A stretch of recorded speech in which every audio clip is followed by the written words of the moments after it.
भगवान का इंद्रप्रस्थ पधारना। श्री सुखदेव जी कहते हैं, परीक्षित, भगवान श्री कृष्ण के वचन सुनकर महामती उद्धव जी ने देवर्षि नारद, सभासद और भगवान श्री कृष्ण के मत पर विचार किया और फिर वे कहने लगे।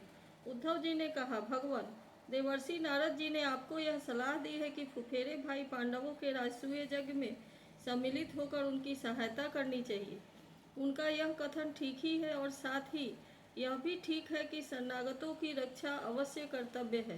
प्रभु, जब हम इस दृष्टि से विचार करते हैं कि राजसूय यज्ञ वही कर सकता है जो 10 दिशाओं पर विजय प्राप्त कर ले, तब हम इस निर्णय पर बिना किसी दुविधा के पहुंच जाते हैं कि पांडवों के यज्ञ और शरणागतों की रक्षा दोनों कामों के लिए जरासंध को जीतना आवश्यक है।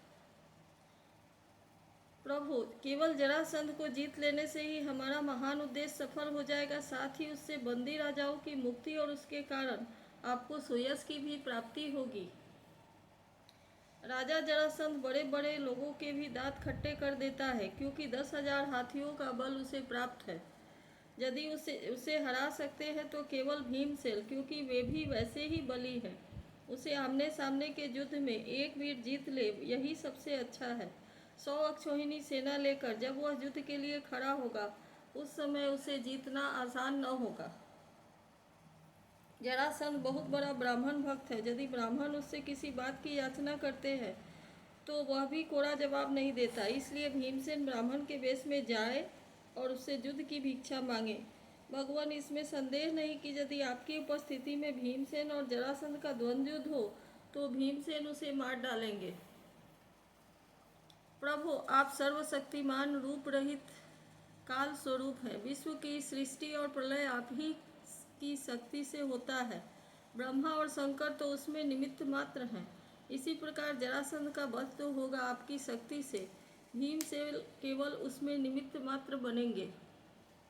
जब इस प्रकार आप जरासंध का वध कर डालेंगे, तब कैद में पड़े हुए राजाओं की रानियां अपने महलों में आपकी इस विशुद्ध लीला का गान करेंगी कि आपने उनके शत्रु का नाश कर दिया और उनके प्राण पतियों को छुड़ा लिया। ठीक वैसे ही जैसे गोपियां शंखचूड़ से छुड़ाने की लीला का, आपके शरणागत मुनिगण गजेंद्र और जानकी जी के उद्धार की लीला का, तथा हम लोग आपके माता पिता को कंस के कारागार से छुड़ाने की लीला का गान करते हैं। इसलिए प्रभु, जरासंध का वध स्वयं ही बहुत से प्रयोजन सिद्ध कर देगा। बंदी नरपतियों के पुण्य परिणाम से अथवा जरासंध के पाप परिणाम से सच्चिदानंद स्वरूप श्री कृष्ण आप भी तो इस समय राजसूय यज्ञ का होना ही पसंद करते हैं, इसलिए पहले आप वहीं पधारिए। श्री सुखदेव जी कहते हैं, परीक्षित, उद्धव जी की यह सलाह सब प्रकार से हितकर और निर्दोष थी। देवर्षि नारद यदुवंश के बड़े बूढ़े एवं स्वयं भगवान श्री कृष्ण ने उनकी बात का समर्थन किया। अब अंतर्यामी भगवान श्री कृष्ण ने वसुदेव आदि गुरुजनों से अनुमति लेकर दारुक, जैत्र आदि सेवकों को इंद्रप्रस्थ जाने की तैयारी करने के लिए आज्ञा दी। इसके बाद भगवान श्री कृष्ण ने जदुराज, उग्रसेन और बलराम जी से आज्ञा लेकर बाल बच्चों के साथ रानियों और उनके सब सामानों को आगे चला दिया और फिर दारुक के लाए हुए गरुड़ ध्वज रथ पर स्वयं सवार हुए। इसके बाद रथों, हाथियों, घुड़सवारों और पैदलों की भारी सेना के साथ उन्होंने प्रस्थान किया। उस समय मृदंग, नगाड़े, ढोल, शंख और नरसिंहों की ऊंची ध्वनि से 10 दिशाएं गूंज उठी। सती शिरोमणि रुक्मिणी जी आदि सहस्त्रों श्री कृष्ण पत्नियां अपनी संतानों के साथ सुंदर सुंदर वस्त्राभूषण, चंदन, अंगराज और पुष्पों के हार आदि से सज धज कर डोलियों, रथों और सोने की बनी हुई पालकियों में चढ़कर अपने पति देव भगवान श्री कृष्ण के पीछे पीछे चली। पैदल सिपाही हाथों में ढोल तलवार लेकर उनकी रक्षा करते हुए चल रहे थे। इसी प्रकार अनुचरों की स्त्रियां और वीरांगनाएं भली भांति श्रृंगार करके खस आदि झोपड़ियों, भांति भांति के तंबुओं, कनातों, कंबलों और ओढ़ने बिछाने आदि की सामग्रियों को बैलों, भैंसों, गधों और खच्चरों पर लाद कर तथा स्वयं पालकी, ऊंट, छकड़ों और हथिनियों पर सवार होकर चली। जैसे मगरमच्छों और लहरों की उछल कूद से क्षुब्ध समुद्र की शोभा होती है, ठीक वैसे ही अत्यंत कोलाहल से परिपूर्ण फहराती हुई बड़ी बड़ी पताकाएं, छत्रों, चौड़ों, श्रेष्ठ अस्त्र शस्त्रों, वस्त्राभूषणों, मुकुटों, कवचों और दिन के समय उन पर पड़ती हुई सूर्य की किरणों से भगवान श्री कृष्ण की सेना अत्यंत शोभायमान हुई। देवर्षि नारद जी भगवान श्री कृष्ण से सम्मानित होकर और उनके निश्चय को सुनकर बहुत प्रसन्न हुए। भगवान के दर्शन से उनका हृदय और समस्त इंद्रियां परमानंद में मग्न हो गई। विदा होने के समय भगवान श्री कृष्ण ने उनका नाना प्रकार की सामग्रियों से पूजन किया।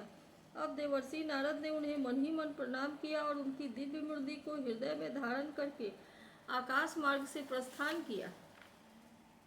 इसके बाद भगवान श्री कृष्ण ने जरासंध के बंदी नरपतियों के दूत को अपनी मधुर वाणी से आश्वासन देते हुए कहा, दूत, तुम अपने राजाओं से जाकर कहना, डरो मत, तुम लोगों का कल्याण हो, मैं जरासंध को मरवा डालूंगा। भगवान की ऐसी आज्ञा पाकर वह दूत गिरिव्रत चला और नरपतियों को भगवान श्री कृष्ण का संदेश ज्यों का त्यों सुना दिया।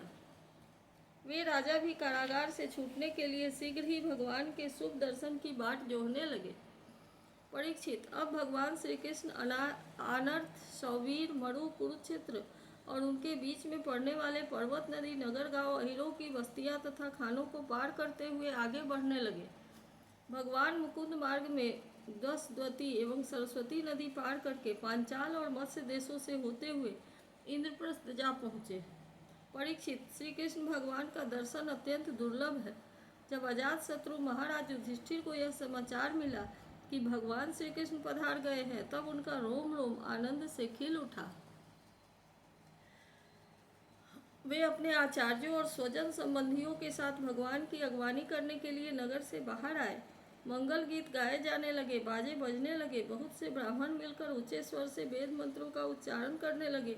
इस प्रकार वे बड़े आदर से ऋषिकेश भगवान का स्वागत करने के लिए चले, जैसे इंद्रियां मुख्य प्राण से मिलने जा रही हों। भगवान श्री कृष्ण को देखकर राजा युधिष्ठिर का हृदय स्नेहातिरेक से गदगद हो गया। उन्हें बहुत दिनों पर अपने प्रियतम भगवान श्री कृष्ण को देखने का सौभाग्य प्राप्त हुआ था, अतः वे उन्हें बार बार अपने हृदय से लगाने लगे। भगवान श्री कृष्ण का श्री विग्रह भगवती लक्ष्मी का पवित्र और एकमात्र निवास स्थान है। राजा युधिष्ठिर अपनी दोनों भुजाओं से उनका आलिंगन करके समस्त पाप तापों से छुटकारा पा गए। वे सर्वतो भावेन ब्रह्मानंद के समुद्र में मग्न हो गए। नेत्रों में आंसू छलक आए, अंग अंग पुलकित हो गया। उन्हें इस विश्व प्रपंच के भ्रम का तनिक भी स्मरण न रहा। तदनंतर भीमसेन ने मुस्कुराकर अपने ममेरे भाई श्री कृष्ण का आलिंगन किया। इससे उन्हें बड़ा आनंद मिला। उस समय उनके हृदय में इतना प्रेम उमड़ा कि उन्हें बाह्य विस्मृति सी हो गई। नकुल, सहदेव और अर्जुन ने भी अपने परम प्रियतम और हितैषी भगवान श्री कृष्ण का बड़े आनंद से आलिंगन प्राप्त किया। उस समय उनके नेत्रों में आंसुओं की बाढ़ सी आ गई थी। अर्जुन ने पुनः भगवान श्री कृष्ण का आलिंगन किया। नकुल, सहदेव ने अभिवादन किया और स्वयं भगवान श्री कृष्ण ने ब्राह्मणों और कुरुवंशी वृद्धों का यथा योग्य नमस्कार किया। कुरु, सृंजय और केकय देश के नरपतियों ने भगवान श्री कृष्ण का सम्मान किया और भगवान श्री कृष्ण ने भी उनका यथोचित सत्कार किया। सूत, मागध, बंदीजन और ब्राह्मण भगवान की स्तुति करने लगे तथा गंधर्व, नट, विदूषक आदि मृदंग, शंख, नगारे, वीणा, ढोल और नरसिंगे बजा बजाकर कमल नयन भगवान श्री कृष्ण को प्रसन्न करने के लिए नाचने गाने लगे। इस प्रकार परम यशस्वी भगवान श्री कृष्ण ने अपने सुहृद स्वजनों के साथ सब प्रकार से सुसज्जित इंद्रप्रस्थ नगर में प्रवेश किया। उस समय लोग आपस में भगवान श्री कृष्ण की प्रशंसा करते चल रहे थे। इंद्रप्रस्थ नगर की सड़कें और गलियां मतवाले हाथियों के मद से तथा सुगंधित जल से सींच दी गई थी। जगह जगह रंग बिरंगी झंडियां लगा दी गई थी। सुनहले तोरण बांधे हुए थे और सोने के जल भरे कलश स्थान स्थान पर शोभा पा रहे थे। नगर के नर नारी नहा धोकर तथा नए वस्त्र, आभूषण, पुष्पों के हार, इत्र, फुलेल आदि से सज सज कर घूम रहे थे। घर में ठौर ठौर पर दीपक जलाए गए थे। उनसे दीपावली की सी छटा हो रही थी। प्रत्येक घर के झरोखों से धूप का धुआं निकलता हुआ बहुत ही भला मालूम होता था। सभी घरों के ऊपर पताकाएं फहरा रही थी तथा सोने के कलश और चांदी के शिखर जगमगा रहे थे। भगवान श्री कृष्ण इस प्रकार के महलों से परिपूर्ण पांडवों की राजधानी इंद्रप्रस्थ नगर को देखते हुए आगे बढ़ रहे थे। जब युवतियों ने सुना कि मानव नेत्रों के पान पात्र अर्थात अत्यंत दर्शनीय भगवान श्री कृष्ण राजपथ पर आ रहे हैं, तब उनके दर्शन की उत्सुकता के आवेग से उनकी चोटियों और साड़ियों की गांठें ढीली पड़ गई। उन्होंने घर का काम काज तो छोड़ ही दिया, सेज पर सोए हुए अपने पतियों को भी छोड़ दिया और भगवान श्री कृष्ण का दर्शन करने के लिए राजपथ पर दौड़ आई। सड़क पर हाथी, घोड़े, रथ और पैदल सेना की भीड़ लग रही थी। उन स्त्रियों ने अटारियों पर चढ़कर रानियों के सहित भगवान श्री कृष्ण का दर्शन किया, उनके ऊपर पुष्पों की वर्षा की और मन ही मन आलिंगन किया तथा प्रेम भरी मुस्कान एवं चितवन से उनका सुस्वागत किया। नगर की स्त्रियां राजपथ पर चंद्रमा के साथ विराजमान ताराओं के समान श्री कृष्ण की पत्नियों को देखकर आपस में कहने लगी, सखी, इन बरभागिनी रानियों ने न जाने ऐसा कौन सा पुण्य किया है जिसके कारण पुरुष शिरोमणि भगवान श्री कृष्ण अपने उन्मुक्त हास्य और विलासपूर्ण कटाक्ष से उनकी ओर देखकर उनके नेत्रों को परम आनंद प्रदान करते हैं। इसी प्रकार भगवान श्री कृष्ण राजपथ से चल रहे थे। स्थान स्थान पर बहुत से निष्पाप धनी मानी और शिल्पजीवी नागरिकों ने अनेकों मांगलिक वस्तुएं ला लाकर उनकी पूजा अर्चा और स्वागत सत्कार किया। अंतःपुर की स्त्रियां भगवान श्री कृष्ण को देखकर प्रेम और आनंद से भर गई। उन्होंने अपने प्रेम विह्वल और आनंद से खिले हुए नेत्रों के द्वारा भगवान का स्वागत किया और श्री कृष्ण उनका स्वागत सत्कार स्वीकार करते हुए राजमहल में पधारे।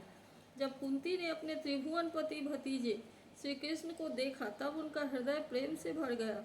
वे पलंग से उठकर अपनी पुत्र वधू द्रौपदी के साथ आगे गई और भगवान श्री कृष्ण को हृदय से लगा लिया। देव देवेश्वर भगवान श्री कृष्ण को राजमहल के अंदर लाकर राजा युधिष्ठिर आदर भाव और आनंद के उद्रेक से आत्मविस्मित हो गए। उन्हें इस बात की भी सुधि न रही कि किस क्रम से भगवान की पूजा करनी चाहिए।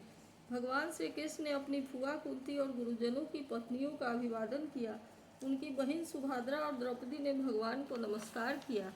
अपनी सास कुंती की प्रेरणा से द्रौपदी ने वस्त्र, आभूषण, माला आदि के द्वारा रुक्मिणी, सत्यभामा, भद्रा, जामवंती, कालिंदी, मित्रविंदा, लक्ष्मणा और साध्वी सत्या भगवान श्री कृष्ण की इन पटरानियों का तथा वहां आई हुई श्री कृष्ण की अन्यान्य रानियों का भी यथायोग्य सत्कार किया।